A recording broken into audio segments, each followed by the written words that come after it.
इस वक्त हम वाटर सप्लाई स्कीम फेज़ 2 के मकाम पर मौजूद हैं। तकरीबन कई माह से उस्ताद मोहम्मद के मेन इलाके हुसैनाबाद, याकूब माला, कुर्बान कॉलोनी, फिरदौस कॉलोनी और शहर के दीगर इलाकों में पानी का शदीद बहरान पैदा हो चुका है। जबकि इस हवाले से मेन खीरतर किनाल में जो कि एक माह कबल पानी आना था वो भी नाकाफ़ी है, जिसकी वजह से उस्ताद मोहम्मद के दो वाटर सप्लाई स्कीम फेज़ 1 और फेज़ 2 खानपुर नहर और डुमशाख में पानी की शदीद किल्लत है, जिसकी वजह से ये आप देख सकते हैं कि वाटर सप्लाई फेज़ 2 के तालाब मुकम्मल तौर पर खुश्क हो चुके हैं। जबकि इस पीएचई के हवाले से एक दिन का पानी यहाँ पर रह चुका है तालाब। अगर हुकूमत और महकमा पीएचई ने इस पर तवज्जो नहीं दी तो उस्ताद मोहम्मद में इस शदीद गर्मी में पानी का शदीद बहरान पैदा हो सकता है। उस्ताद मोहम्मद के सियासी, समाजी और अवामी हलकों ने हुकूमत बलूचिस्तान, वज़ीर आला Balochistan, chief secretary Balochistan,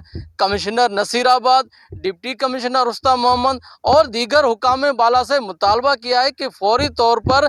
Kirthar canal की झैली शाख खानपुर और डुम्ब शाख में पानी दिया जाए, ताकि उस्ताद मोहम्मद के दो वाटर सप्लाई स्कीम फेज़ 1 और फेज़ 2 के तालाबों में पानी स्टोर किया जा सके।